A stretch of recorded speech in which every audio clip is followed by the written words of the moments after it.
വിഴിഞ്ഞം അന്താരാഷ്ട്ര തുറമുഖ പദ്ധതി കേരളത്തിന്റെ വികസന സ്വപ്നങ്ങളുടെ ഭാഗമാണ്. എന്നാൽ ഈ പദ്ധതിയുടെ നടത്തിപ്പുമായി ബന്ധപ്പെട്ട് കരാർ വ്യവസ്ഥകളുടെ ലംഘനം നടന്നുവെന്ന ആരോപണം ഇപ്പോൾ രാഷ്ട്രീയ തലത്തിലും ഭരണതലത്തിലും വലിയ ചർച്ചകൾക്ക് വഴിവെച്ചിരിക്കുകയാണ്.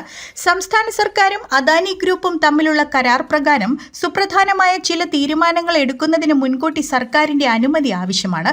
എന്നാൽ ഈ നിബന്ധനകൾ ലംഘിക്കപ്പെട്ടുവെന്ന പരാതിയാണ് ഇപ്പോൾ ഉയർന്നിരിക്കുന്നത്. വിഴിഞ്ഞം തുറമുഖത്തിന്റെ നടത്തിപ്പുകാരായ അദാനി പോർട്സ് തങ്ങളുടെ ഓഹരികളിൽ ഒരു ഭാഗം MSC എന്ന കമ്പനിക്ക് കൈമാറാൻ തീരുമാനിച്ചതാണ് ഈ വിവാദങ്ങൾക്ക് തുടക്കം കുറിച്ചത്. കരാർ പ്രകാരം ഇത്തരമൊരു ഓഹരി കൈമാറ്റം നടത്തുമ്പോൾ സംസ്ഥാന സർക്കാരിന്റെ ഔദ്യോഗിക അനുമതി അനിവാര്യമാണ്. എന്നാൽ ഈ അനുമതി വാങ്ങാതെയാണ് നടപടികളുമായി മുന്നോട്ടു പോയതെന്ന് ആക്ഷേപമുണ്ട്. Securities and exchange board of ഇന്ത്യക്ക് അദാനി ഗ്രൂപ്പ് ഓഹരി കൈമാറ്റ വിവരങ്ങൾ കൈമാറിയപ്പോൾ സർക്കാർ ഇക്കാര്യം അറിഞ്ഞിരുന്നില്ല എന്നത് വലിയ വീഴ്ചയായി ചൂണ്ടിക്കാണിക്കപ്പെടുന്നു.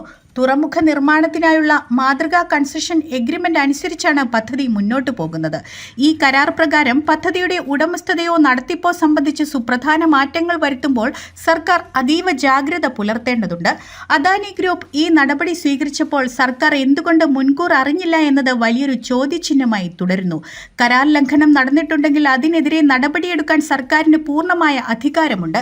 എന്നാൽ ആ നടപടികളിലേക്ക് കടക്കാൻ സർക്കാർ വൈമനസ്യം കാണിക്കുന്നുവെന്നാണ് പ്രതിപക്ഷത്തിന്റെ പ്രധാന ആരോപണം. അദാനി ഗ്രൂപ്പിനെതിരെ കർശനമായ നടപടിയെടുക്കാൻ സർക്കാർ മടിക്കുന്നുവെന്ന വിമർശനം ശക്തമാണ്. പദ്ധതിയുടെ പുരോഗതിയെ ബാധിക്കുമെന്ന ഭയമാണോ അതോ മറ്റ് രാഷ്ട്രീയ സമ്മർദ്ദങ്ങളാണോ സർക്കാരിനെ ഇതിൽ നിന്ന് പിന്നോട്ടടിക്കുന്നതെന്നത് പൊതുസമൂഹം ചോദിക്കുന്നു. നിയമപരമായ പരിശോധനകൾ നടക്കുന്നുണ്ടെന്നും കരാർ ലംഘനം തെളിഞ്ഞാൽ നടപടി സ്വീകരിക്കുമെന്നും സർക്കാർ വ്യക്തമാക്കുന്നുണ്ടെങ്കിലും അതിന്റെ വേഗതയെക്കുറിച്ചാണ് ചോദ്യങ്ങൾ ഉയരുന്നത്. വിഴിഞ്ഞം പദ്ധതി കേവലം ഒരു കോർപ്പറേറ്റ് സംരംഭമല്ല, മറിച്ച് കേരളത്തിന്റെ സാമ്പത്തിക ഭാവിയാണ്. കരാർ വ്യവസ്ഥകൾ പാലിക്കപ്പെടുന്നുണ്ടെന്ന് ഉറപ്പാക്കേണ്ടത് സർക്കാരിന്റെ മാത്രം ഉത്തരവാദിത്തമാണ്. ഒരു സ്വകാര്യ കമ്പനിക്ക് മുന്നിൽ സർക്കാർ അടിയറവ് പറയരുത് എന്ന ആവശ്യമാണ് വിവിധ കോണുകളിൽ നിന്ന് ഉയരുന്നത്. നിയമവിദഗ്ധരുമായി സർക്കാർ ചർച്ചകൾ നടത്തുന്നുണ്ടെന്നും കരാർ ലംഘനം ബോധ്യപ്പെട്ടാൽ കോടതിയെ സമീപിക്കാൻ പോലും തയ്യാറാണെന്നുമാണ് ഏറ്റവും പുതിയ റിപ്പോർട്ടുകൾ സൂചിപ്പിക്കുന്നത്. അദാനി ഗ്രൂപ്പിന്റെ ഏകപക്ഷീയമായ നീക്കങ്ങളെ സർക്കാർ എങ്ങനെ നേരിടുമെന്നത് വരും ദിവസങ്ങളിൽ വ്യക്തമാകും. വിഴിഞ്ഞം തുറമുഖ പദ്ധതിയെക്കുറിച്ചുള്ള ഈ വിവാദം നിയമപരമായും രാഷ്ട്രീയമായും വലിയ പ്രത്യാഘാതങ്ങൾ ഉണ്ടാക്കാൻ സാധ്യതയുണ്ട്.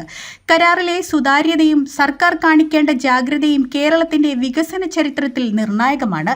അദാനി ഗ്രൂപ്പിന്റെ നടപടികൾ കരാറിന് വിരുദ്ധമാണോ എന്ന് പരിശോധിക്കാൻ സർക്കാർ തയ്യാറാകുമ്പോൾ നീതിപൂർവമായ ഒരു തീരുമാനമുണ്ടാകുമെന്ന് തന്നെയാണ് ജനങ്ങൾ പ്രതീക്ഷിക്കുന്നത്. ഈരാറ്റുപേട്ടക്കാർക്കൊരു സന്തോഷ വാർത്ത. കൂടുതൽ സൗകര്യങ്ങളോടെ അത്യാധുനിക സംവിധാനങ്ങളുമായി ഈരാറ്റുപേട്ടയിൽ എമർജ് ഹോസ്പിറ്റൽ. ജർമ്മൻ സാങ്കേതിക വിദ്യയിലുള്ള തിമിര ശസ്ത്രക്രിയയ്ക്ക് ഡോക്ടർ മാനുവൽ ജോണിന്റെ സേവനവും ഇവിടെ ലഭ്യം. ഒപ്പം ENT വിഭാഗത്തിൽ ഡോക്ടർ മരിയ ജോസ്, ഓർത്തോപീഡിക്സിൽ ഡോക്ടർ സ്റ്റാനി മാത്യു, കുട്ടികളുടെ വിഭാഗത്തിൽ ഡോക്ടർ ഫജിത് സൈനുദ്ദീൻ എന്നിവരുടെ വിദഗ്ധ ചികിത്സയും ഉറപ്പാക്കാം. ആരോഗ്യമാണ് സമ്പത്ത്, അത് കാത്തു സൂക്ഷിക്കാൻ ഇനി എമർജ് കൂടെയുണ്ട്.